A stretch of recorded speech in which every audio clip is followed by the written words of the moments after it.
All right. Good morning, everybody, and the latecomers. We wait for the Atlantic Committee. Good morning. My name is Karsten Friis, and I will be your host today this morning. We're going to talk about this book, NATO and Collective Defence in the 21st Century, an assessment of the Warsaw Summit. We have a couple of the contributors to some of the chapters here. I will talk briefly about them. I'll give an overview of what the book is about. And we also have a commentator from the Ministry of Defense. And after that, we'll open for Q&A. Now, this event is streamed live, so the whole world is watching us. So be careful when you ask questions. No, that's usually an interesting topic, obviously, and there's obvious reason for that. So let me just crack on it with what my main point here. When NATO met in Wales back in 2014, it was called a game changer, because, as most of you already know, Russia had annexed Crimea and invaded eastern Ukraine, and NATO had a new agenda, and they had to kind of change this whole mindset from the last 20 years since the Cold War in a very rapid time. And there was a lot of decisions made at the time with new acronyms you all had to learn. RIP, RAP, Readiness Action Plan, and the VJTF, I always forget what it is. Anyway, the Rapid Reaction Task Force of NATO Response Force, and DIP, the Defense Investment Pledge. The point is that in this Wales summit, NATO talked the talk. They decided to do a lot of stuff, but of course it was too early to implement. So the Warsaw Summit, that was 2 years later, last summer, was about walk the walk. Right? Had NATO delivered on these things? In other words, had it managed to develop the capacities so that it had credible deterrence against a potential Russian aggression? So that's the point of this book, to basically give an assessment to what extent NATO had achieved what it set out to do. But also, we have a few chapters, and they're present here today, to look a little bit at the broader context. It's not only about technical NATO deliverables, but also about the context. So we are looking at the Russia-NATO interaction, and we're looking at the new relationship between NATO and Sweden and Finland, and it's particularly interesting, of course, for us up here. Now, so one big question is, did NATO deliver as expected? And in other words, is kind of Russia deterred to the extent, that's some other discussion, of course, you can always have, but to the extent it was necessary to deter Russia, has NATO achieved that? Do we have a military credible deterrence against any aggression? And of course, last but not least, what are the remaining challenges for NATO to be ready to stand as a future security guarantist for Europe and the West? I'll quickly go through just show you the chapters, and then I'll give the words to my contributing partners. Let's see if this is the button I should click here. There you go. It's a busy slide, and I will not spend much time on it, but just an overview. So basically, we have a couple of chapters giving the overview of what was decided. Then we have a kind of critical assessment of the VJTF by our two Danish friends. Basically, they are criticizing NATO for kind of what we call creative booking, because they say that it's like 40,000 troops that is in the VJTF, but basically that's just a new way of adding up the old numbers of 13,000 troops ready, 13,000 troops on the step down, and 13,000 troops on the training preparing for becoming on the standby force. Anyway, but a bit critical to that. Robin, I'm not going to say much about your chapter because you do it yourself. We have also an assessment of the new framework nation concept, which is a new idea how European nations can kind of pool together different resources and together create more of a power. As you all know, we in Europe are kind of fragmented, very thin defense structures. So the only way to have some credible European defense is we can pull them together somehow. And the framework nation concept that Germany has is being assessed here by Claude Meyer and Christian Mölling, to what extent that actually can deliver. We have a very important chapter about the nuclear dimension by our Polish friend, Jacek Durkalec, which is often kind of not ignored here in Norway because we don't like to talk about it. But I mean, it is a very important part of the deterrence, for better or worse, like it or not. But at least the nuclear dimension in NATO is important, and it's brought back, not in Wales, but in the Warsaw Summit. So that was brought back, and it was introduced more in the summit declaration than before. So it's kind of back in business, as it were. And then something about the internal divisions in NATO. As you know, there's a certain tension between the North, East, Baltic states, Poland, Norway perhaps, and the more southern European countries that don't see Russia as a threat to the same extent, and they're more concerned with the, let's say, more immediate security threats coming from refugees or terrorism. And so he writes about, Patrick Keller writes about these tensions, which are not new, by the way. I mean, there have always been tensions within NATO, so let's not forget about that. And then Julia and Jakob Kuzmierski's chapter on Russia and NATO. I will not say anything about that. And also Sweden and Finland. Ann-Sofie Dahl, they're going to talk here in a second. And then last but not least, Christopher Corker, LSE, gives the grand strategic view what NATO needs to do to develop a new strategy. The strategy NATO has at the moment is from before Crimea, so it's a bit outdated.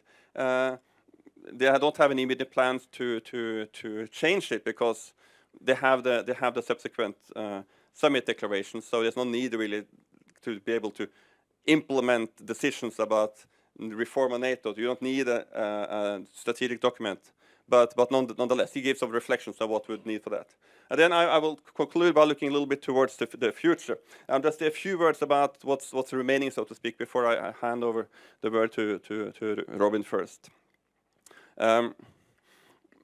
NATO needs to deliver on follow-on forces. We have developed a quite good, what we call snubbletråd, what's it called in Norwegian again? In English again? Tripwire, thank you. Tripwire, in other words, we are present with very small troops in the Baltic states, and we have a rapid reaction force. But after that, there's not much, except Americans. So if NATO, beyond America, is supposed to be able to kind of fight the war, we don't really have, it's not very lasting what we have. So there's a work to be done in developing that. And part of that is having a command system, NATO command system, which is adapted to defense of Europe. Currently, the current command structure is developed to do international operations. So the two headquarters we have, they don't have kind of territorial responsibility.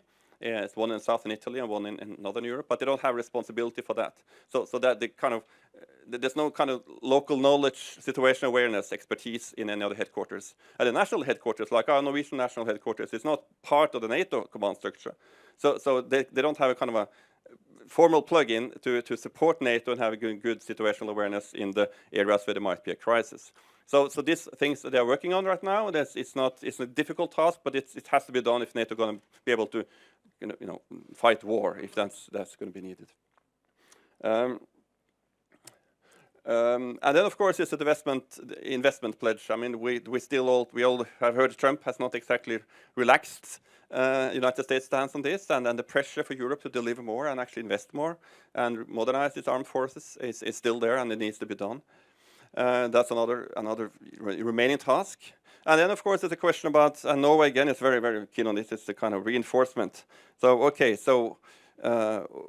in case of a war, how can a military organization reinforce? So it had to be bring American troops and equipment across the Atlantic. Now, we all remember movies from the Second World War, the convoys and all that. I guess it could be somewhat different in a new war scenario. But nonetheless, there are vulnerabilities in such a reinforcement process, and it has to be rethought. So that's at least a process that nobody thought about that for the last 20 years. So there has to be kind of dusted off and looked at with given a new technology and new ways of communication. So that's in a nutshell the whole book. Now there are flyers there behind you. We give you 20% discount for the book, so you can order it. And if there's not enough flyers, I'll copy more for you, so you can have only one each. Unfortunately, I don't sell the book right here. That's not how it works, unfortunately. Okay, so with no further ado, I think we crack on, shall we? Robin, will you start? You will stand here, and afterwards you will all sit there, and we have Q&A.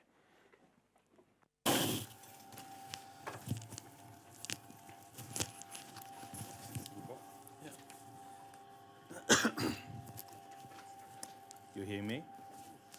Okay. Thank you.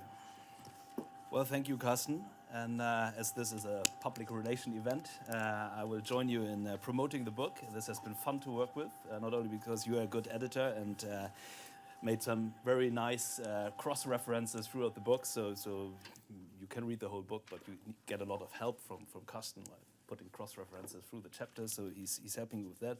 It's also been fun to be forced to write something a bit shorter, a bit more readable, hopefully, and very close to current developments. So this has been a good book, and I recommend it all to read it, of course. What I want to do is say three things. The first, shortly about what is enhanced forward presence. And no, it's not long away, but the chapter is called Modern Deterrence, the enhanced forward presence. And so what is enhanced forward presence? I would say 2 or 3 words about the chapter, the ideas behind the chapter, and perhaps, if time allows, where we stand right now. Because after all, when you deliver a manuscript, this is a couple of months ago, and so it's always interesting to watch how things unfold after you delivered it. I don't think we do that badly, to put it this way. Enhanced forward presence is, as you might know, a component, not the main, it's perhaps the most important, but it's a component of NATO's defense and deterrence posture in Eastern Europe. And you should always, after Warsaw, add enhanced, boosted, strengthened. So the point is that NATO has strengthened its posture in Eastern and Central Europe in reaction to events in Ukraine in 2014. And enhanced forward presence means that NATO has deployed 4 multinational battalion-sized, combat-ready framework forces, all led by a framework nation, one in Estonia, led by UK, one in Lithuania, led by Germany, one in Latvia, led by Canada, and one in Poland, led by the United States, all about around 1,000 forces when fully deployed. So this is also organized according to the lead or framework nation concept, where you have one framework nation with the overall responsibility and the main amount of forces supported by supporting nations. That can also be, in the case of UK, for example, they are a framework nation and they contribute to the American battalion. And the French, who many of us would expect to be a framework nation, they are not one. They focus on other parts of the world, but they are contributing nations to some of the battalions. What is important to know is that the emphasis is on multinational. So this is a point, that this is not one nation. This is not only 3 or 4 nations. This is not only 2 European and the US and Canada. It's almost all NATO nations involved as a supporting or as a lead nation. And all the battalions are mixed, multinationally mixed. So basically, if you attack one of them, you have all NATO involved, also physically. So this is what boosts the presence also qualitatively, although we're only speaking about maximum 1,000 forces in one of the battalions. So the idea is you need to look at the whole thing to understand its impact. And in addition to this, you have a psychological impact that countries like Germany, who you would expect to be a bit careful in deploying countries to forces to Eastern or Central Europe, they did for the first time. They even lead one of the forces. They thereby send a strong signal that they actually mean what they say when they participate in reassurance measures towards the Eastern European allies. There has been some doubt if they were really up to it, if they meant this, and by taking the lead for one of these battalions, they show that they do. So in all, NATO calls enhanced forward presence, quote, part of the biggest reinforcement of collective defense in a generation. So they think this is something important happening. In addition, and this is not so much part of my chapter because it's developing, NATO is developing a tailored forward presence in further south, mainly in Romania, also there considering or building up a brigade-size multinational division, and most of all coordinated training, enhanced boosted training presence. And in addition, lastly, an enhanced presence in the Black Sea, land, sea, air. But this is developing and therefore called tailored forward presence. So what is the chapter about? The reason I call it modern deterrence with a question mark is that this is an initiative that came up almost a year ago, February last year, a British initiative that was endorsed by NATO, by the Secretary General, and calling this in preparation of the Warsaw Summit, this new presence, this new signal you wanted to send, modern deterrence. Modern deterrence in order to distinguish oneself from what we did during the Cold War. So we're enhancing our presence, we are reinforcing collective defense, but we're not doing the same thing as during the Cold War. And this is also part of strategic communications, of signaling.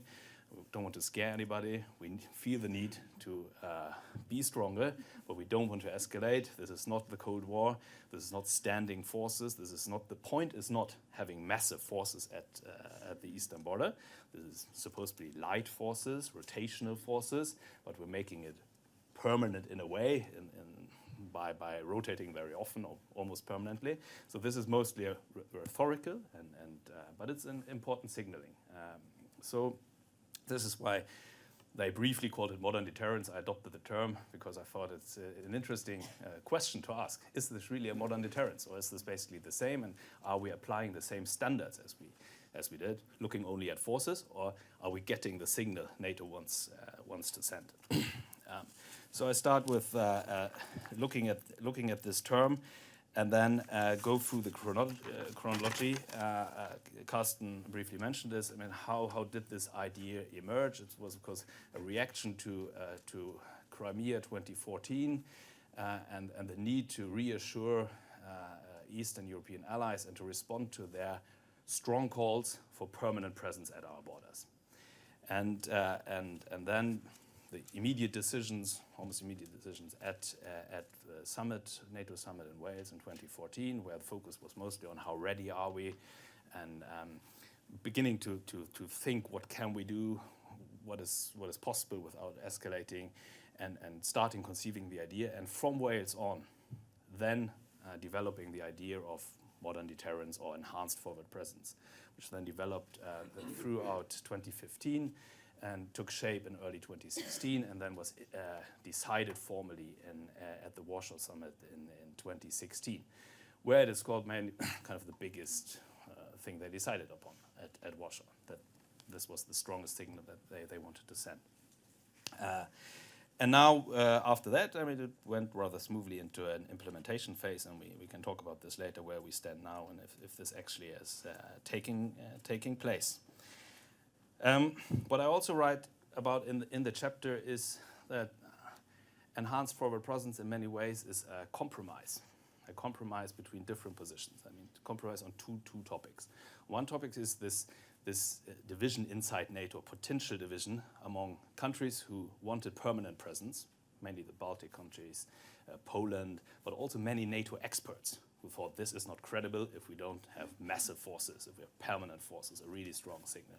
And others, led by Germany, not surprisingly, who said, no, this will be escalatory, we need to keep the moral high ground, we need to stay within existing agreements with Russia, so we can't exceed them, but we need to find another way. So this is the one compromise, and as I said, it ended in a quite okay deal that gave both sides something and is open for interpretation. And then the second potential division was between South and East, the two major strategic directions NATO has to deal with. And the question is, are we now putting all our eggs, do we focus on the threat from the East, or are not many more allies in the alliance more preoccupied on what's happening South? Don't we need to really give a hard thought on what we're doing there? So the other big topic at Warsaw last year was NATO 360 degrees. We need to look in all directions, so we can't only focus on the north. So there also having a light presence, rotational presence is in a way a compromise, where you at the same time signal we're taking this seriously, but we don't have the pendulum swinging back and only focusing now on the east. We also continue to look to the south. So in a way, enhanced forward presence in many ways is a compromise. And then, for getting back to the question of modern deterrence, having such a complex threat scenario to deal with, NATO cannot go back to Cold War deterrence. It needs a multifaceted, much more fine-tuned sort of deterrence. So they need a modern deterrence, which involves many factors. It needs enhanced forward presence, credible deterrence to the east, but it also needs fight against terrorism, hybrid threats, all kinds of other things they need to do. So they need to be a bit more smart than just thinking about possible invasion or threat from the east. So they need actually modern deterrence, and it's quite open to see how this will develop in the future. So not take too much of your time, but where do we stand now? Just briefly, this has actually been implemented only this month, last month. I mean, the Germans, they have now 300 troops there. They're deploying tanks to the east. The Brits recently opened or formally established their presence. So this is actually taking shape, and this is a very important element. This is not something they said. This is also something they did.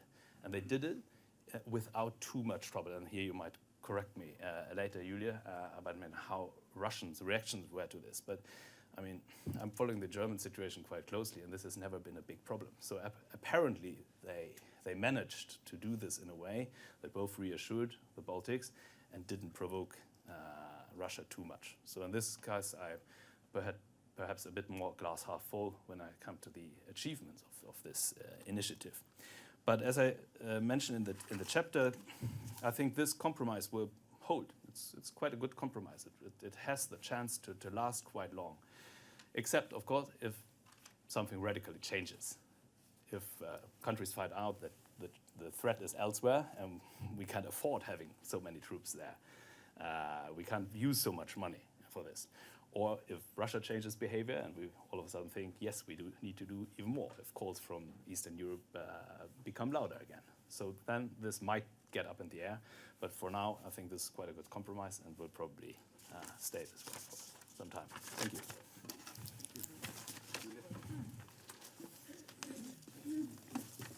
Thanks. Okay.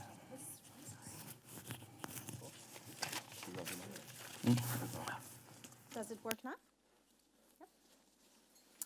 Okay, so the chapter starts off from the observation, which fits very nicely with what you just said, that internally in NATO, there has been a lot of discussion about whether the alliance is capable of deterring Russia, and very little attention and space to think about how these new deterrence activities are perceived by Russia and what consequences this might have for future relations between Russia and NATO. So this is an analytical undertaking to provide more of a bird's eye perspective on security dynamics between actors such as NATO and Russia. And we think it could be quite useful as a complement to those perspectives, which today are either NATO looking at Russia, how can we deter, or very much Russia looking at NATO, how can we deter, and which we argue that this kind of setup actually bring the two actors into a new spiral of distrust and armament. So the main focus is on the Russian side because Jacob, who's sitting there, and myself, we work on Russian politics. And the sources of Russian reactions to NATO's recent, and I might add understandable, deterrence efforts towards Russia have been very long in the making for those of us who study Russian politics.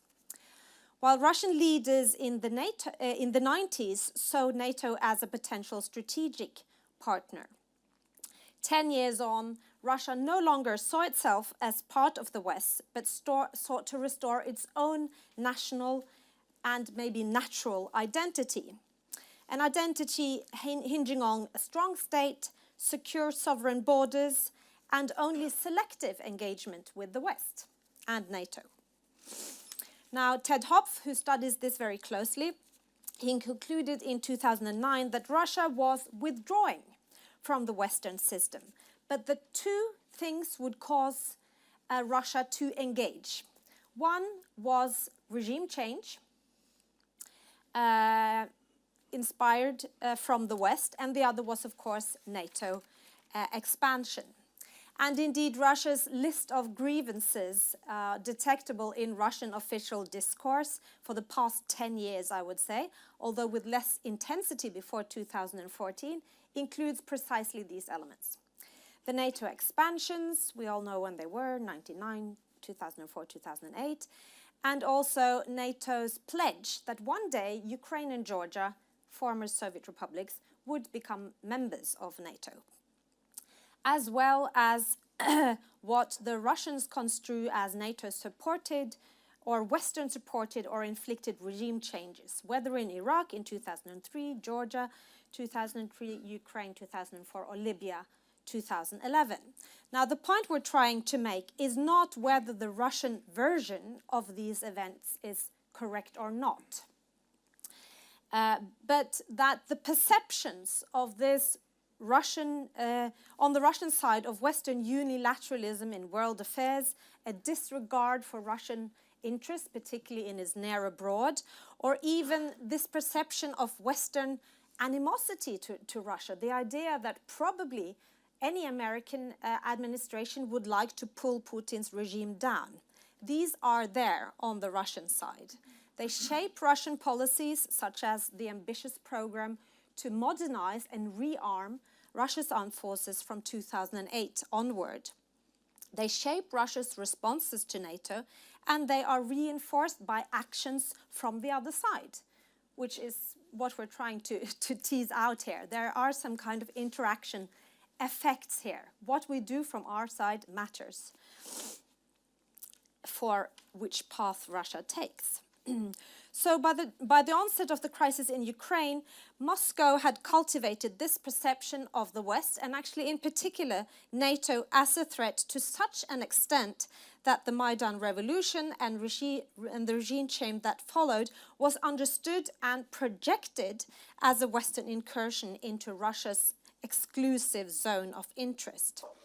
And by then, as we all know, Russia also had new military capabilities to act on these perceptions, in their view, to deter and secure Ukraine from becoming part of this Western foe, whether in the shape of the EU and tight economic integration with the EU, or a potential NATO membership for Ukraine. And the actions included, of course, the annexation of Crimea and then the intervention into eastern Ukraine. These actions were, of course, not perceived on the NATO side as defensive.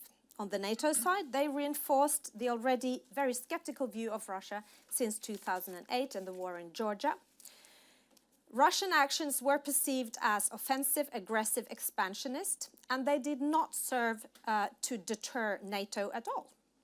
Rather, they created internal cohesion in the alliance, which you have just described, a resolve and a new drive to enhance deterrence activities on the NATO side, primarily through this forward strategic presence in Europe, which means eastwards towards Russia's borders, which is precisely what they are very touchy about.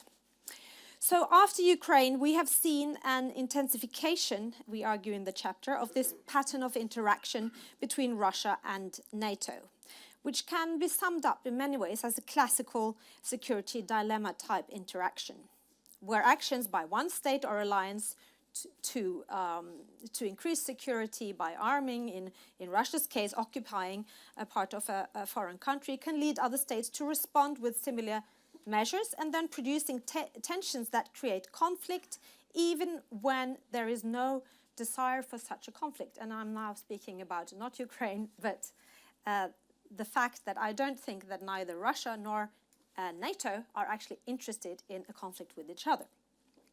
So from 2014, diplomatic engagement, disengagement, and deterrence policies are pursued on both sides. On the Russian side, The Black Sea Fleet in the Crimea is strengthened.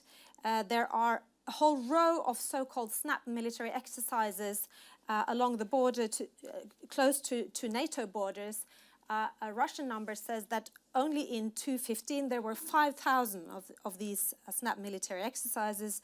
There has been an increase in naval activity as well as increasing activity in the air, sometimes encroaching on the Baltic airspace, for example. And there have even been quite clearly, I would say, kind of a game changer, or at least a big alert for those of us who used to think that nuclear weapons were part of the Cold War. We kind of forgotten that they existed, but nuclear capabilities have been put into play on the Russian side, both rhetorically and practically. And if you look into Russian military strategic documents, you see quite clearly NATO is described as a threat. Then we see a similar pattern on the Russian side and on the NATO side, and you have just described it. A kind of implementation of this understanding of Russia as an aggressor and a threat. Now we can discuss the significance. I mean, what is the balance? Is there more on the Russian side or on the NATO side? And so on. But the point we're getting at in this chapter is not really to compare capabilities, but to catch the type of interaction which is going on between these actors. And in the chapter, we explain this new and potentially dangerous interaction pattern with reference to both parties' perceived need to deter each other and simultaneously, and I don't know if that is specific for these past few years, but a very strong preoccupation by reassuring not the opposing party, but internally. And you touched on it briefly. I mean, for NATO, the setup is that you have some countries who are so worried about Russia that really much attention, also very understandably, has been put on reassuring these countries that we will come to your defense when you need it. But that, of course, leads to a lack of reassurance in terms of Russia. And in Russia, the Putin regime is constantly having to and trying to reassure domestic, quite nationalistic audiences and power bastions that we will not stand down this time in the face of Western threat. And I think that's extremely important to understand how the Putin regime moves. It's what happens internally in Russia. Which audiences is he catering for? So the consequences on both sides of working and focusing on internal reassurance has, of course, been that the need to communicate with the opponent and reassure the other side of one's defensive intent is neglected. And that direct lines of communication and crisis prevention mechanisms are not established exactly when they're most needed. And indeed, a whole series of dangerous incidents did occur in 2014 and 2014. And they were recorded. You can find them on the internet. A whole list of incidents where planes came close, there was, but which could have triggered a much more dangerous situation, precisely because both parties are in a mobilization phase, so to speak. And these dangerous incidents probably also spurred the new emphasis from the side of the NATO General Secretary in 2016 to pursue a policy of deterrence and dialogue towards Russia. And this came actually with a whole row of suggested specific measures on how to reassure Russia. However, attempts at dialogue during spring 2016 and before the Warsaw Summit brought very, very few results. And we argue that they brought few results because deterrence activities on both sides were moving at full speed. And this kind of nurtures the distrust on both sides. And these activities included many things. For example, Russian fighter jets bussing the US destroyer Donald Cook in the Baltics, or the very large NATO exercise Anaconda, which brought more than 30,000 troops close to the Russian border. So the point here is that really it's probably a good strategy to undertake both deterrence and reassurance, but there's something about the balance between these two, and there's something about the level of distrust, because if you look at how Russia receives some of these initiatives, they very often say, oh, it's just a smoke screen. Okay, you say you want to talk to us, but you do it just to win time or things like that. So really these reassurance initiatives, they need a milieu where there is a bit more trust than what Russia, particularly Russia, has towards NATO today. So on the Warsaw Summit itself, we note that Russia was a main topic, even though Russia was not there, and that mostly deterrence, but also dialogue, was suggested as ways of relating to Russia. On the whole, however, the final communiqué expressed a view of Russia as an aggressive and destabilizing force, and it also conveyed a belief that increasing deterrence, combined with calls on Russia to change its behavior, will eventually work. Now, our chapter kind of suggests that this is not happening because Russia interprets NATO's defensive deterrence activities following Warsaw as offensive, potentially aggressive action. On the other hand, if you look at what Russian authorities say and what they do, they seem to believe and think that deterrence activities on their side will spur the West and NATO to change its behavior and pull back, which of course is not happening either. So we're kind of in a dead end here.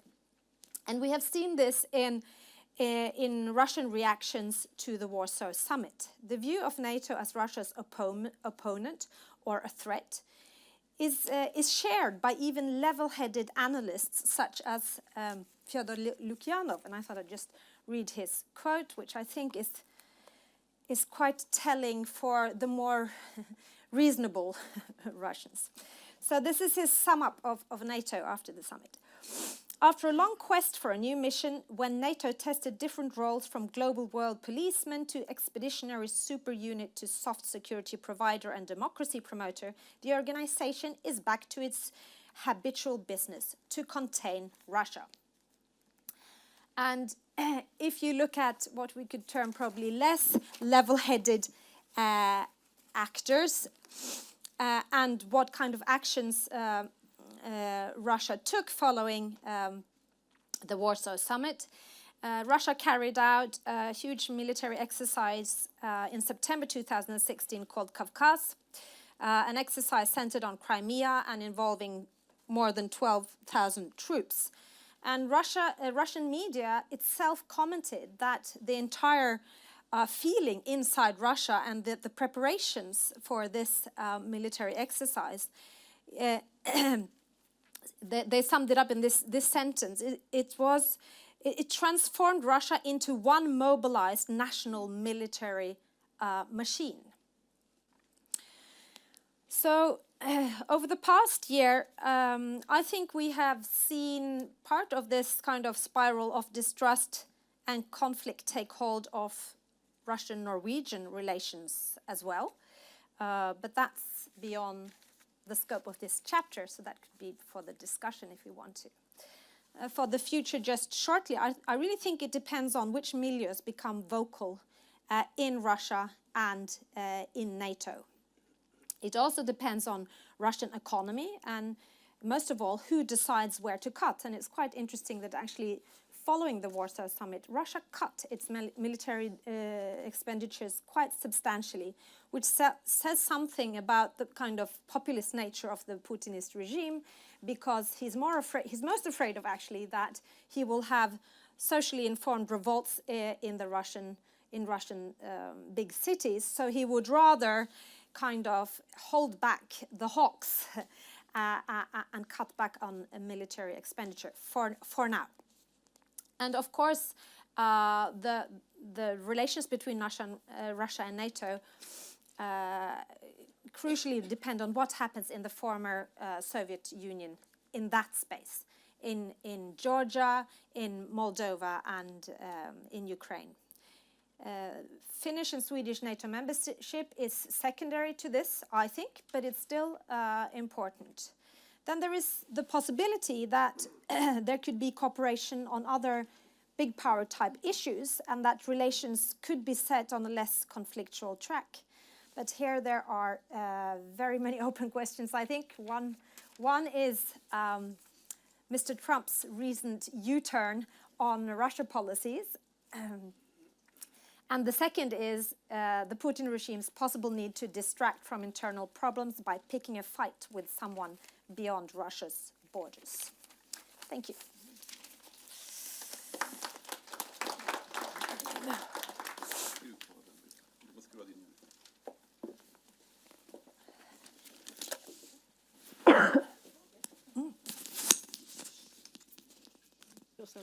Tack.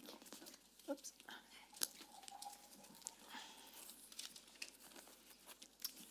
Thank you so much, Karsten. Does this work? You hear me? Well, you do, you don't, do you?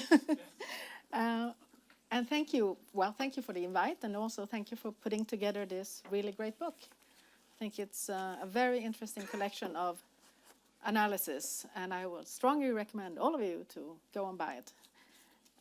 Read all these great thoughts that we have on collective defense. Of course, my chapter, Sweden-Finland, is outside of collective defense. It's sort of, the two countries are sort of the odd men out in all of this.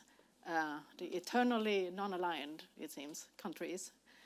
Well, never say never, but it doesn't seem like this is a change of doctrine, an application to join NATO is to be expected anytime soon or in the foreseeable future.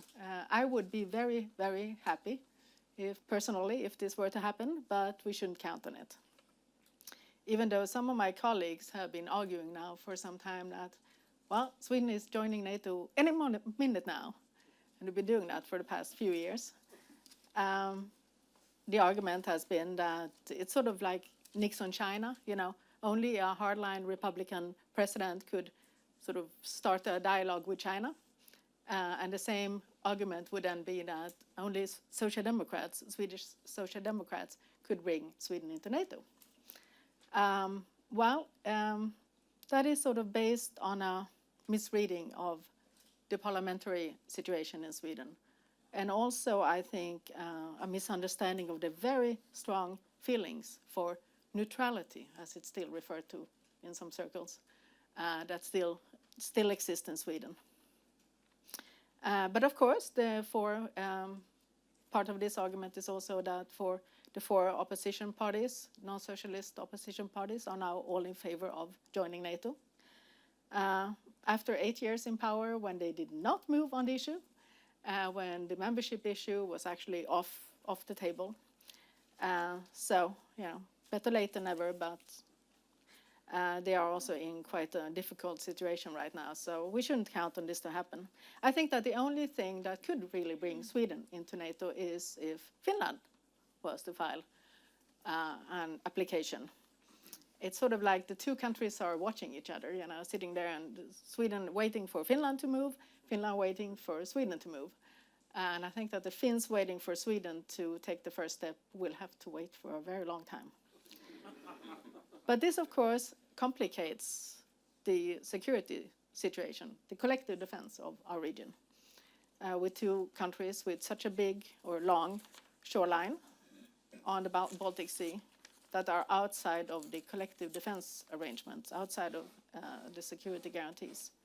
And we have three sets of islands in the Baltic Sea. We have the Åland Islands, we have Bornholm, of course, which is part of NATO, so that doesn't really count in all of this. But we also have Gotland, which sits in the middle of the Baltic Sea as sort of a strategic gem.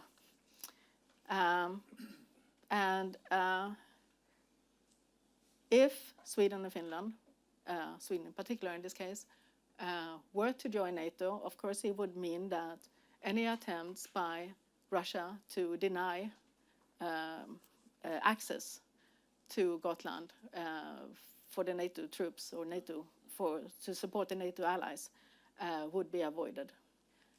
This is the famous A2AD dilemma that we have to deal with these days. So there would be obvious strategic advantages with the two countries changing their doctrines. It would basically enhance security in the region overnight. And I know that membership doesn't happen overnight, but we can discuss that at a later stage. But we are not in the business of wishful thinking. We have to live in the real world. And we have to figure out how to deal with this situation, since the two countries are not likely to join. Lucky for both sides, both for NATO and for the two non-aligned, the two countries, Sweden and Finland, are both very enthusiastic partners to NATO, up to that very line of sort of security guarantees, Article 5. They are referred to as the security producers among the partners, the operational partners, the contributing partners. The sort of rivals have been competing for the unofficial title of partner number one for some time now. This was actually first used as sort of jokingly within NATO headquarters after the Libya operation in 2011, Operation Unified Protector, in which Sweden, but not Finland, participated, and very successfully. So that sort of gave them the name of Sweden as the partner number one to NATO. And it got some hopes up in NATO headquarters that this was the first step towards filing an application. And the same year, there was also a very active Swedish involvement in the CMX, the crisis management exercise, which actually took place here in Norway. So that got the hopes up among some people in NATO. Now they are mostly referred to as the special partners. And that is actually after Wales and after Warsaw, when there are 2 of the 5 countries now in this enhanced opportunities program that has been set up. Sort of a gold card membership for the most active and the contributing partners. 5 partners in different parts of the world. And this is a very sort of pragmatic, flexible model, a way to sort of tailor-made cooperation between NATO and the various enhanced partners to further increase interoperability, even deeper political dialogue, lots of exercises, and other things. So this is really sort of as close as you can get without being members of NATO, which is, of course, as I said, important nowadays in the situation that we find ourselves.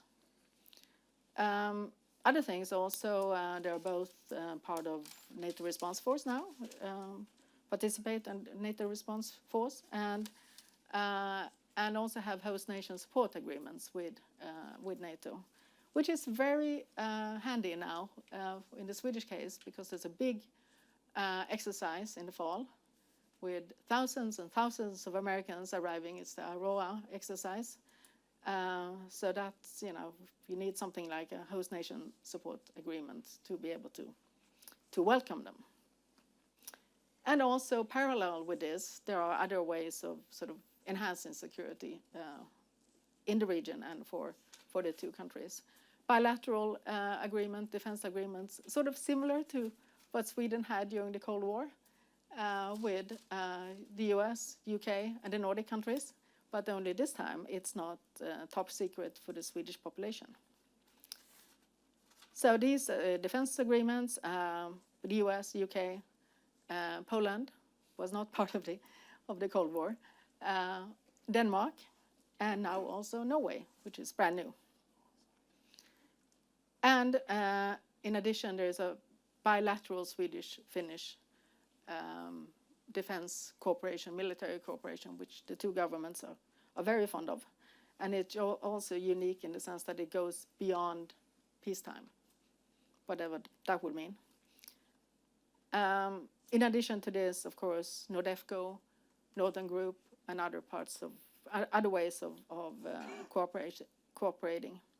But all of this, not really alternatives to the collective defense, because there is no collective defense mechanism in all of this. But that's what we have to deal with. That's what we have to settle with, since it's not a matter of when Sweden and Finland join NATO, but whether they will join NATO. So thank you so much.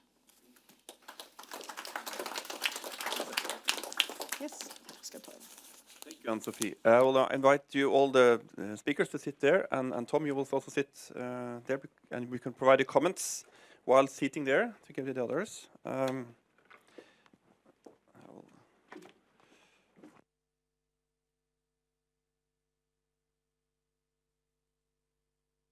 Decorate the stage a little bit here. There you go.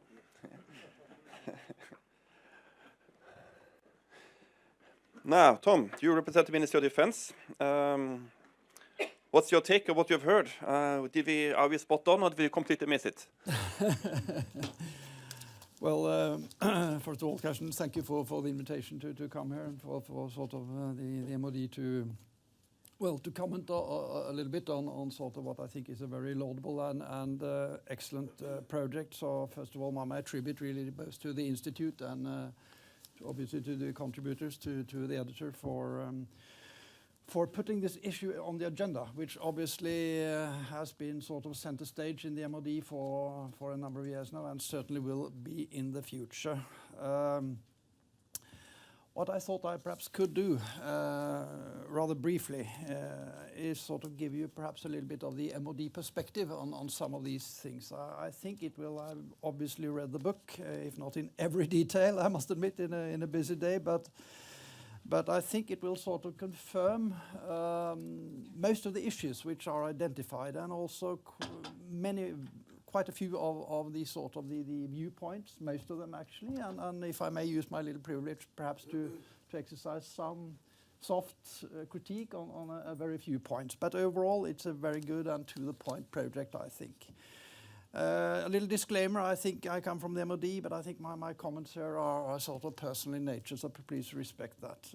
I picked out sort of perhaps 5 issues which I think are central to the book here. I'll comment them very briefly. Obviously a little bit on Russia, but also sort of obviously what is key to us, the NATO response, and some of these sort of still outstanding questions, because there are quite a few actually. The overall trend is good, seen from a NATO and an MOD perspective. But also a little bit in extension of that, sort of simply the understanding of not just collective defense, but deterrence in the coming years, really in the 21st century. And that pertains also really goes beyond war fighting. It pertains also to the transatlantic relationship, NATO-EU relations. And also actually NATO Cells is really part of the picture now, perhaps a little bit more than you have portrayed in your book. So Russia, obviously for the MOD, primary to no reason to sort of hide the fact Russia has been a dominating factor in Norwegian defense planning ever since, I mean, NATO's inception, and it still is. But sort of what sort of Russia are we up against today? And I think I can subscribe to much of what you have said, Julie, perhaps not everything. But I think clearly the book is right in pointing to 2014 as sort of the turning point. I mean, Crimea, Ukraine, a flagrant violation of international law. And I think also the new thing, it's simply, I mean, this notion of war in Europe, even major war, I mean, we discounted it for at least 20, if not 25 years. It really brought back sort of notion that it couldn't be completely sort of ruled out. And that was something new and very dramatic, which I think has sort of dominated our thinking. Obviously, but it really goes, I think, before 2014. There is a story also before that. I mean, some hard facts which cannot be sort of ignored. There was a Russian military buildup right from the sort of early 2000s, combined with a very nationalistic rhetoric. And I think the combination of those two is perhaps from a small state perspective some of the most worrying thing. There has also been, as was alluded to here, a more recent development on the purely military side with Russian capabilities, a combination of medium-range missiles, long-range air defense, which really has brought into Europe a new dimension of A2AD, also their a new sort of anti-access capability on the Russian side into much of the European theater, which really is a challenge in terms of reinforcing allies to the east, and which is really key in the sort of defense planning today. Obviously, your point is well taken. Well, what sort of is the overall Russian strategic goal? I think it's much for the academians to think about. If you ask me, I think we see it certainly has some reminiscences of 19th century sort of great power politics, spheres of influence. That by its very nature is worrying for any small state. Whether sort of Russia is motivated by defensive or offensive sort of goals, I think it's largely a academic question. I think the implication, particularly for NATO and particularly for smaller allies, let's face it, Russia is not the Soviet Union. I mean, in terms of sort of military capability, it probably doesn't represent a military or a strategic threat to NATO as such. But clearly it is a challenge for NATO as such, and clearly it is a potential threat for particularly smaller allies, those contiguous to Russia itself. And there is also a point very well taken. There is clearly a risk of inadvertent escalation in Europe due to sort of lack of dialogue, misunderstandings. That in itself is a clear incentive for increased dialogue. And also I think a third implication, sorry to say, we are by all indications in for a long-term problematic, if not adversarial relationship with Russia. So we're in a new normalcy, which will sort of, I think, dictate us for years to come, where obviously collective defense, deterrence, but also, I would add, the dialogue in a limited fashion will be part of the picture. The Harmel philosophy is still there. We are trying to encourage sort of meetings in the NRC, although albeit with a rather limited agenda, but it's very important. And the initiative there, I would add, is also on the Western side. But let's face it, it is challenging. So what has been NATO's response, and what are the outstanding questions? Well, clearly, I think the book is very good in sort of pointing to sort of, obviously, the development from 2014. The narrative there, clearly it signifies, if not a complete U-turn, at least a significant departure for NATO in terms of the sort of the period from 1990 until at least, well, 2012, 2014. There is, as has been pointed out, I think a significant difference between Wales and Warsaw. Wales, in a sense, was a sort of, it was in a sense reactive. The RAP, the VJTF, those were the immediate measures needed both to sort of reassure our own allies and really deter Russia. And as such, I think we can say in hindsight it worked. But I think there was a realization already at the time, and particularly when events unfolded in eastern Ukraine, that something more was needed to stabilize the situation, not just in the Baltics, but really in the whole sort of along NATO's eastern border, right from the Baltics down to the Black Sea. So then obviously the enhanced forward presence, as Robin has been through, I think the basic or the most important thing about that was signaling, both bringing forward sort of key lead nations, major European allies, including the US actually in Poland, but also with sort of many flags on the line, including the Norwegian one. So a strong show of unity, I think, was the key point there. And as such, it has worked also, I think, very well. Having said that, you're right in pointing out, I mean, it's whatever word you use, I mean, it's sort of not deterrent in the classical war, Cold War sense. It's probably what you call deterrence by punishment.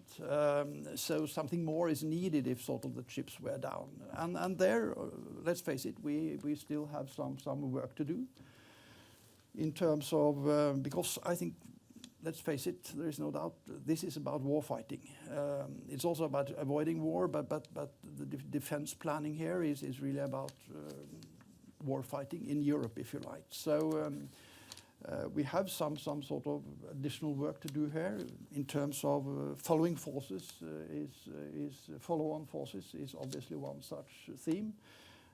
It's work in progress, but there is still some way to go. Also in terms of moving forces around the European continent. That is a sort of logistical challenge, actually. But also reinforcement plans, which I think were almost forgotten during the sort of the first 20 years after 1990. There is a considerable need to revive those in NATO as such. And this is also work in progress, including the one for our own region. Exercises is obviously another area.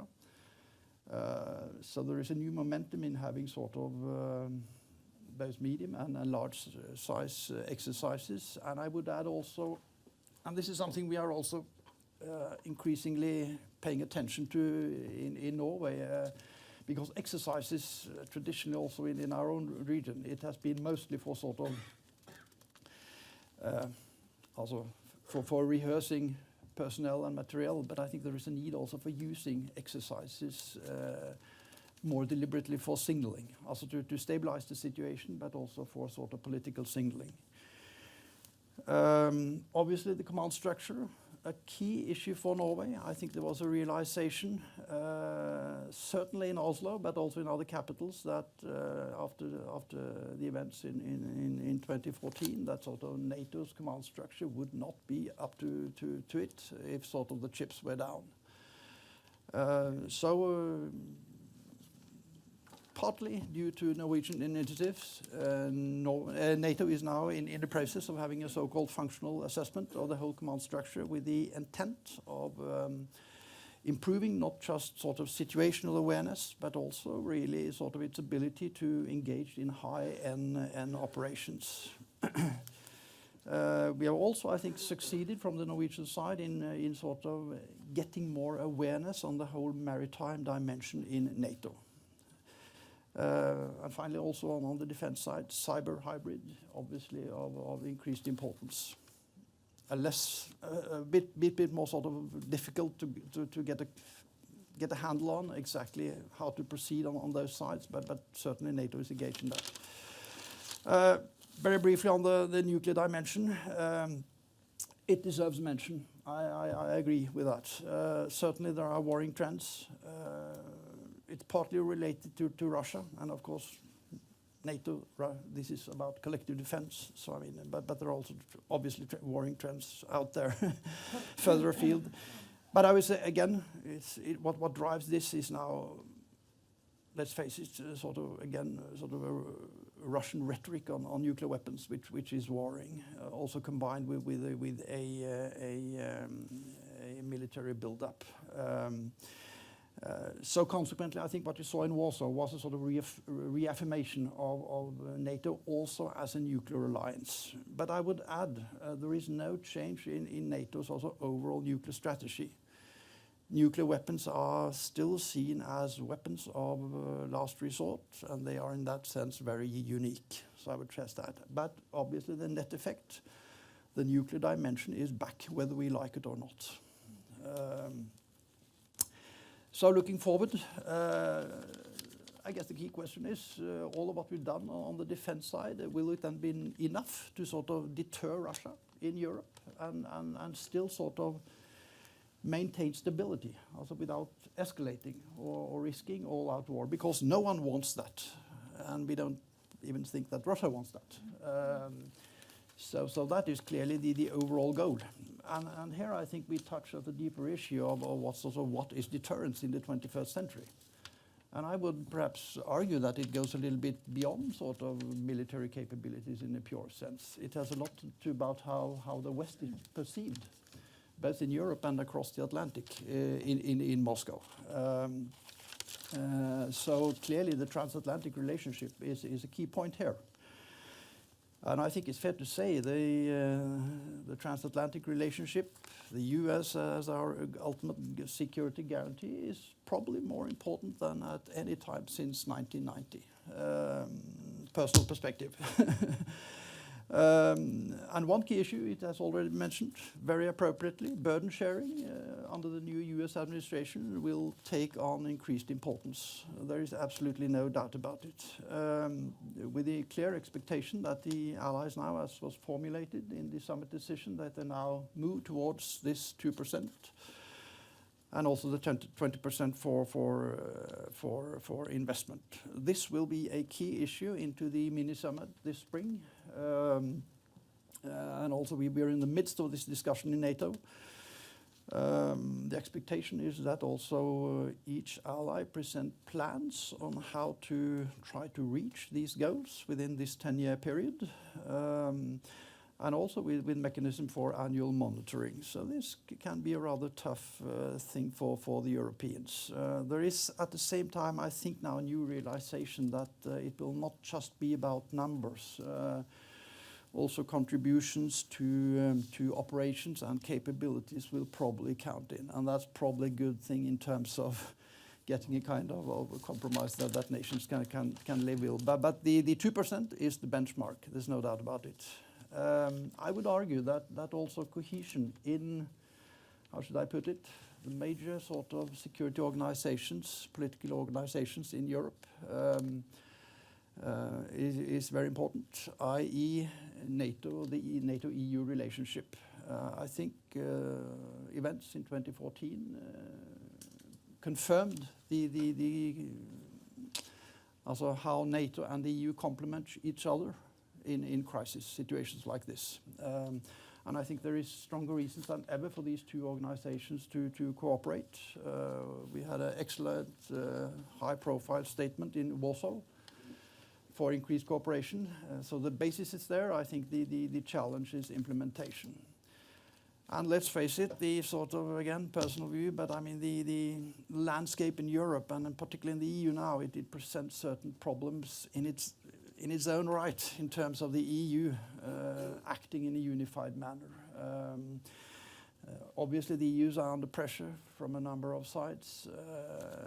We have key elections coming up in key European capitals.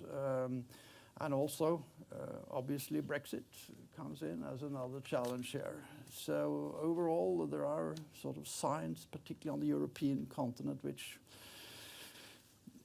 could imply sort of increased fragmentation, if you like, of the European institutional framework. And that's not necessarily a good thing in terms of signaling Western unity.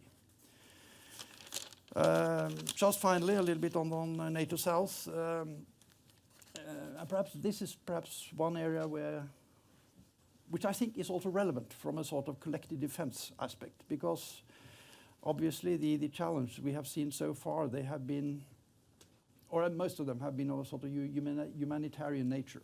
I mean, the migration crisis has been perceived primarily as such. But I think events, and actually also mostly after 2014 with ISIL, has actually also been a military threat. That's obviously, it's purely, or it's mostly here and now a sort of military threat. So it also has NATO's, when NATO's role in the South is discussed, it's not just from a sort of crisis management perspective, but it's also from sort of deterrence and defense. NATO has already done certain things. It has, let's face it, so far a very limited role, but it has been engaged together with the EU in the Aegean Sea in terms of getting situational awareness. We've also been involved actually in the heart of the Middle East in terms of situation with AWACS planes in the anti-ISIL fight, and also some limited capacity building in Iraq. But looking forward, I think it's quite clear, particularly the new U.S. administration wants NATO to do more, and the expectation is that some hard deliveries will be presented at the mini summit in May. I think the jury is still out. What sort of will be the concrete results of this discussion? I think there is a kind of underlying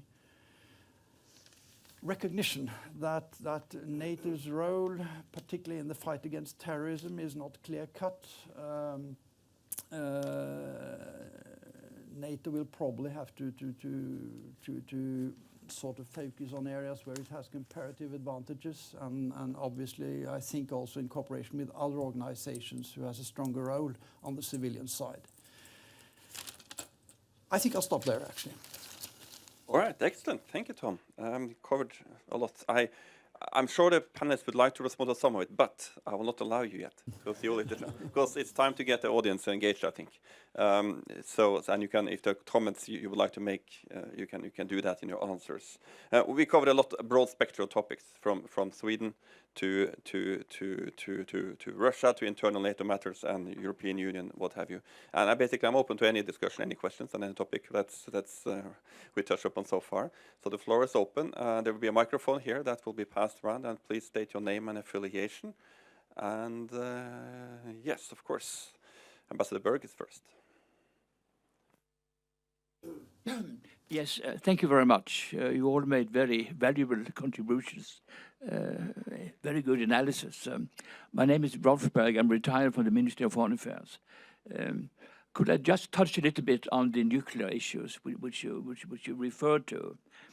And it strikes me really that you can talk about new forms of deterrence, but basically, aren't we really back to where we always were when talking about the nuclear dimension in the NATO debate? I remember the English, the British, always pushed one element very actively, and that is when they said, in the uncertainty lies the deterrence. In the uncertainty lies the deterrence. And my question to you would be, isn't that really what we are now? Of course, we know what the Russians are saying about nuclear weapons, and of course they seem to be taking this very seriously. They are making threats about stationing these Iskander missiles in Kaliningrad. That may be a step directed towards the NATO shield idea to protect Europe from missiles from Iran. But still, they have made threat. So I think they take it very seriously. And one more point about the Russians. Aren't the Russians the one who talk about utilizing nuclear weapons in a way to do what? To stop further escalation. And is this really a serious argument? Can we take that serious? That they really say they intend, they have a certain idea about using nuclear weapons to stop further fighting, to prevent escalation further of nuclear weapons. Is this a credible statement, the way it is said? Thank you. Yes, I have two questions there, and Julie will be. You can answer the Russian side of it, and of course there's a timeless aspect of the nature of nuclear deterrence. I think it's something about the nature of nuclear, and you can wrap it in one way or the other. But the basic, I would argue that the basics of nuclear deterrence will remain the same. Then of course there are nuances in how you portray it and what kind of doctrines you have, and of course what the US has versus NATO has. But I don't know if Robin, for instance, have anything you'd like to add on that particular, or you, Tom?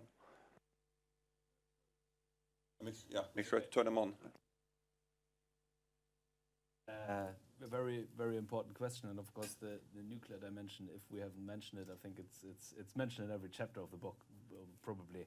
And this is a delicate issue for NATO, how to deal with statements, communication from the Russian side, but also to think through how NATO as an alliance with member states that have nuclear capabilities should address this issue. And it has been, as far as I understood, an important part of the discussions, both at Wales, but even more so in Warsaw, and among experts in the run-up to the Warsaw Summit. How should the alliance address this threat? How big of a part should nuclear deterrence be of the new deterrence mix, if you call it modern, if you call it new, adapted? Nuclear deterrence is still there. It's part of the mix, but how much is it in our interest to make a statement of it? And I think where the alliance landed, quite wisely actually, I think, is they started a process thinking this through. There's internally in NATO a lot of work being done, thinking about what place does nuclear deterrence have, how are we handling this, how does this fit in, but to keep it rather moderate, kind of further down on the lists in the NATO communique on what NATO does with it. So basically saying it's part of our mix, we do have it, but we don't make a big point out of it. And I think this is, in my understanding, a quite good way of handling it, because nobody has an interest in discussing this very much publicly, but it has so many dilemmas, some of things. And Julia, I mean, some representative of Russia sometimes threaten with nuclear attack for all sorts of things, but of course that doesn't mean that the doctrine as such has changed. Yeah? You want to comment on? Yeah, I can comment. Look, I don't know whether it's a credible. Oh, maybe it's off. Whether it's a credible statement or not. But then I have this problem with all kind of statements, which are. In a way, it's illustrative how you also touch on that. Is this enough to deter Russia? Well, Russia obviously thinks that putting nuclear weapons into to de-escalate regional conflicts is a deterrence. That's why they have it in their military doctrine. So yes, they do think it's a rational thing to do. Whether it works or not, and if it works to deter the other side, is a different question. And that's, in a way, was the point of my talk, that it depends on how the other side sees it. And then also to this question, is this enough to, what NATO now has, is it enough to deter Russia? That depends on how Russia sees it. If it sees it not as defensive, but as offensive, it might very well spur Russia to push the button. So just to make that one point very clear. Probably want to spend right away. Yes. Look at this debate we were having here in Norway about should we be part of an initiative to abandon nuclear weapons. I mean, it's so sensitive, it's so full of dilemmas, and that it's very hard to discuss this in a sensible way in the public. So basically, the strategy most Western countries choose is to say, okay, we have it. Russians know we have nuclear weapons. We know they have it. It's part of the mix. It's there. We better not engage in a major war, because then we would very, very fast end there to reform the forces. So better keep it in a way where we all know they are there. We can't abandon them, but not make a big point of it. Yeah, just a couple of very sort of few additional comments, which I think supports much of what has been said. I think perhaps there is one. I'll stick my argument that the sort of the nuclear dimension is back, but in a different sense from the Cold War, because there is obviously one sort of, I presume, big difference from the Cold War days, and that is that in one sense sort of the tables has been turned on this mix, because at the time obviously the Soviet Union was overwhelmingly sort of superior to NATO in conventional terms. So in a sense, at the time, I think it's fair to say nuclear weapons obviously was a deterrence, a political weapon, but it also was, in a sense, if everything went wrong, a kind of force multiplier for the West. Now, in a sense, that situation has changed, because I think in sort of aggregate conventional terms, actually, the West is superior. So that sort of force multiplying role of nuclear weapons means more actually to Russia. That is, in a sense, a slightly worrying trend, given the sort of lack of well, how should I put it, political counterforces inside Russia. It's very much up to the political leadership how they prefer to use these weapons. There are also, I think, again, some pointing to some facts on the sort of the military build-up on the Russian side, including new missiles, which are worrying. But I would add, I think no one wants to sort of get back to those Cold War days where sort of the nuclear dimension was really synonymous with deterrence in a sense, and sort of completely overshadowed our lives and the European continent. So hence my little point that I think today deterrence is more than just nuclear weapons. It really is a combination of many things, and I think it's important that we stick to that notion. Sophie, you want to comment? Just a very quick comment. The nuclear weapon dimension is actually one of the, perhaps the core argument for those who don't want Sweden to join NATO. That this would, joining NATO would put Sweden under the nuclear umbrella of the US in particular. And it's not the fact that the Russians use this as sort of to de-escalate a conflict is not mentioned quite as often, but it's interesting how this is, whenever there's a discussion about NATO membership, the no part, the no groups always refer to the nuclear weapons. So that is very sensitive still. Excellent. Now we have 3 other questions. I think we'll collect a little bit because we are running quickly out of time. We have Njord back there, a colleague from NUPI. You'll get the microphone in a second.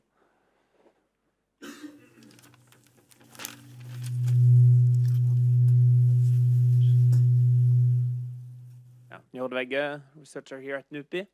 So I just have a question regarding Germany. So in the current state of affairs in Europe, I think Germany is it's kind of like an exceptional case because it's the most powerful country economically and politically, but it has a very weak military comparatively. So now with the new 2% goal of this defense spending, what would be Germany's role in a world where they spend 2%?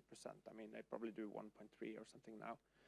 And everyone knows that if there's actually a need for fighting a war, the Americans would be the one that are showing up. But could we imagine a potential future Europe where also Germany plays a role in like substantially in volume? Thank you. That goes for you, Robin, but you'll wait a little bit. Chris, you next.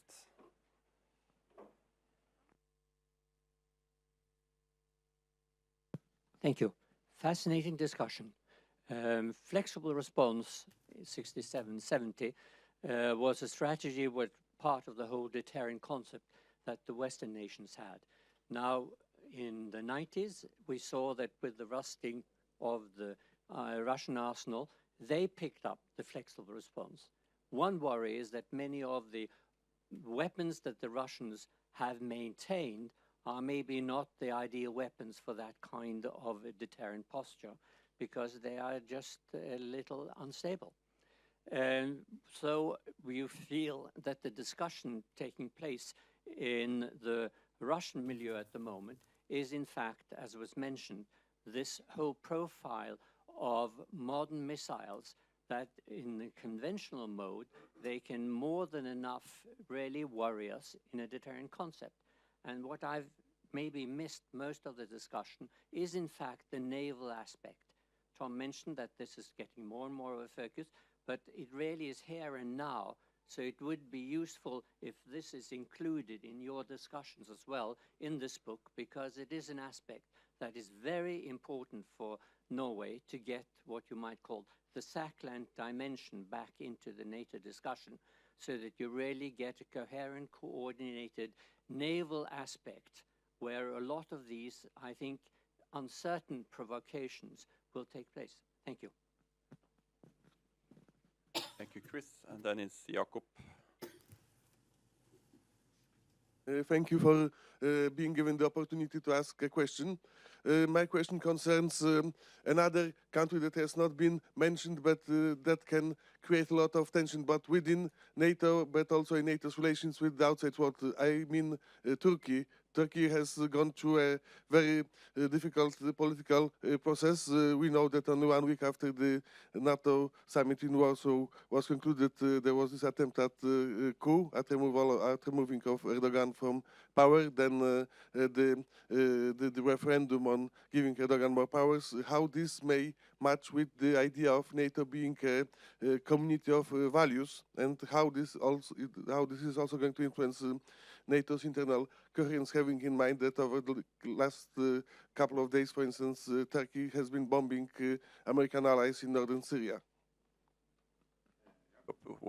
Hold on. Since you're one of the contributors in one of the chapters, I will challenge you right away. What's your opinion, your own question? Because you can just as well be sitting here, you know.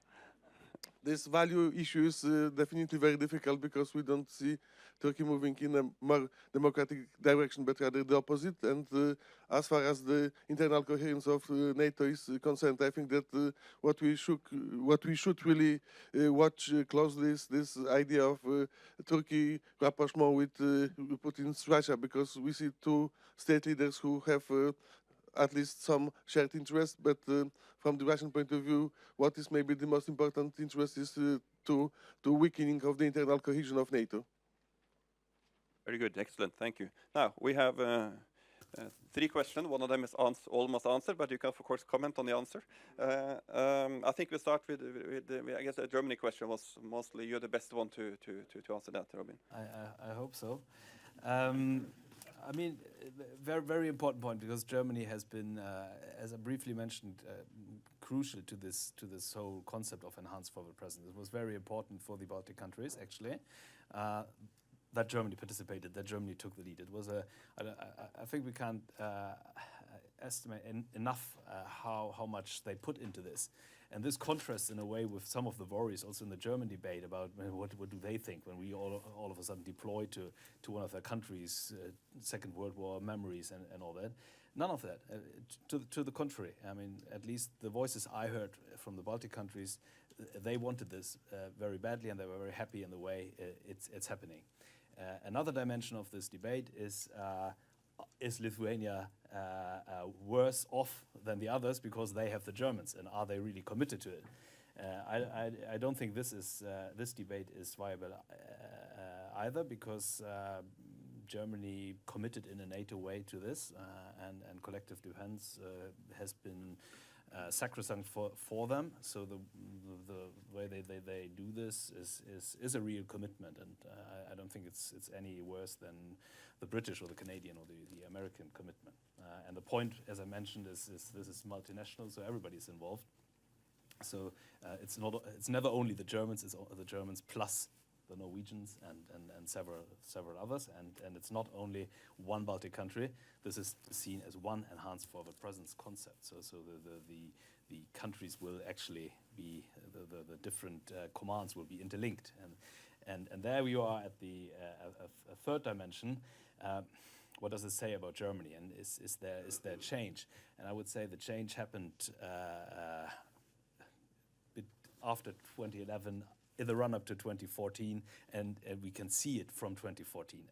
One of the major changes in German recent history when it comes to foreign and security policy is actually happening. They promised to be more active. They promised to be not on the sidelines, more involved, and they basically lived up to it by deploying to the east, by taking more responsibility in the south, and eventually also by spending more money. And they are spending a lot of more money. I've never seen this before. I mean, how much money they spend now on defense. There are still all these problems with procurement and so on, but there has been a major shift. So with all this 2% debate that has been discussed, Germany will probably never spend 2%, but they are moving, like most other countries, towards this goal. And they will do their utmost not to be pinned down on this 2% benchmark, because they will argue we're doing a lot on security in a wider sense. So all this should be counted in and taken all together. Germany is very much living up to this. But they also invest more in frigates, in corvettes, in tanks, and all this, much more than before. So the change has happened, and it's happening as we speak. And I don't think that you will certainly have more seminars on the German elections this fall, but I don't think this will be much disturbed by the elections either. So this is a process that is underway and it's happening, but it will never really end at a 2% word. And just a final comment on this whole leadership question. Part of this change in German security policy is that they actually committed to a framework nation or lead role concept. And this does not mean that they in any way want to replace the UK or France or even the US in kind of leading Europe, but they acknowledge that they are one of the bigger countries that should take more responsibility, and they take it as a lead of framework nations, which means always together with others, but acknowledging we are one of the big partners here, and it's expected from us to do more. And this will, in a very German way, always be anchored in multilateral frameworks.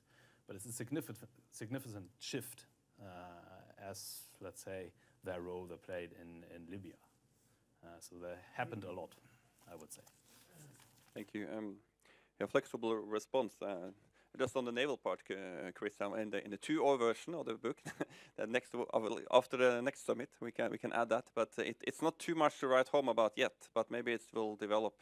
The lines of communication, all these things. But I don't know if Tom or Julia would like to comment on the Russian or the flexible response capacity, or was it more of a comment? Maybe, yeah. So I offer you to comment on the comment. If not, we move on to Turkey question. Anyone feel that you would like to comment on the comment here? Julia first. No, I just agree that it's a really crucial issue. But I also would like to say that Russia has limited capabilities and lots of different problems on the home front. And I think, they're obviously it's welcome that there is going to be trouble in the Turkey relation with other NATO countries. Of course, it's welcome. I mean, that's just we should never forget that for Russia, nearly whoever sits on top there, NATO and the strengthened NATO is not going to be viewed positively. But jumping from that to thinking that Russia is going to have resources to actively kind of play on this split. I don't know whether that is going to be a priority. All right, we are approaching the end. I don't know if any panelists have anything they'd like to say, which is they're burning in. Then we are approaching the end. I'd just like to remind you a few things, because you have a fantastic spring when it comes to seminars at NUPI. And I'm just going to mention 3 of them. You can find all of them on our website. But already on Friday, we have the Ukrainian Vice Prime Minister here talking about transformation during wartime. Very fascinating, for sure. And on Wednesday 3rd, take note, in the morning, like we did today, we're going to have the Center for New American Security talking about American security policy under Trump with Michelle Flournoy, who many of you probably know, former Assistant Deputy Secretary of Defense or State. I can't remember at the moment. But anyway, a very senior U.S. person. Julian Smith and Jerry Hendricks, all from CNAS. Are going to be here. And on the 5th, we're going to have Christopher Hill, a very famous American diplomat, going to talk about his long career as a diplomat, also at 11 o'clock in the morning. So these are just 3 highlights of security-related events that's going to happen in the next few weeks. We also have planning to do a seminar here on about the ongoing land power assessment in Norway, landmaktsutredningen, discuss military theories. And we're also going to have a seminar about the future of warfare. Technology and future. So that's also in the making. So again, keep your eyes on the website. And thank you so much for showing up. I hope you enjoyed the breakfast and see you all at a later stage. Thank you.